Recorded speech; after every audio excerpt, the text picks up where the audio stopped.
done already has been done. Clearly there is more to do on that sanctions front. There is always more to do on sanctions. What happens is that you impose a range of sanctions on a country, trying to, in this case, hamper Russia's war effort and to punish the Russian elite and the Russian government for their war of aggression against Ukraine, while trying not to harm ordinary Russians more than you absolutely have to. And then as the way we stepped up is just it's beyond heroic, and the whole world is looking.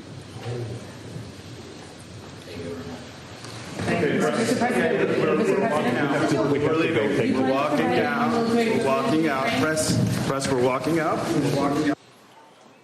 Well, it seems that the press were then asked to leave, but you know, there is no overstating how important this is for President Zelensky as we approach the anniversary of this war, to be able to invite the American president to the heart of his capital city is quite something. We're going to listen now to the President of the press United conference. States of America, Joe Biden. Заява президента України. Unprecedented military, economic, and humanitarian support.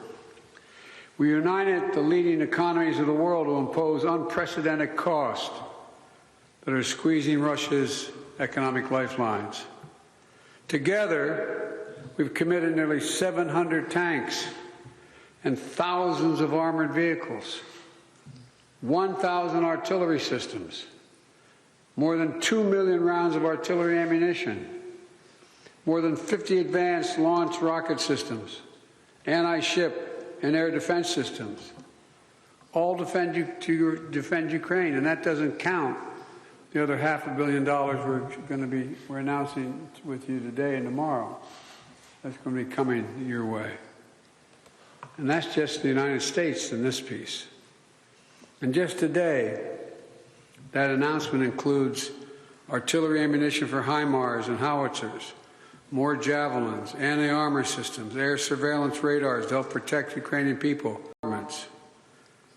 Later this week, we will announce additional sanctions against elites and companies that are trying to evade sanctions and backfill Russia's war machine.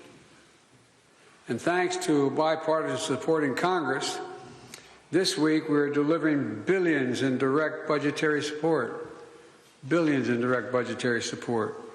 which the government can put to use immediately and help provide for basic services of citizens.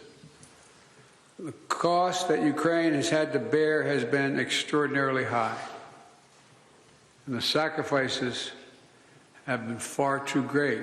They've been met, but they've been far too great. We mourn alongside the families of those who've been lost to the brutal and unjust war. We know that there'll be very difficult days and weeks and years ahead. But Russia's aim was to wipe Ukraine off the map. Putin's war of conquest is failing.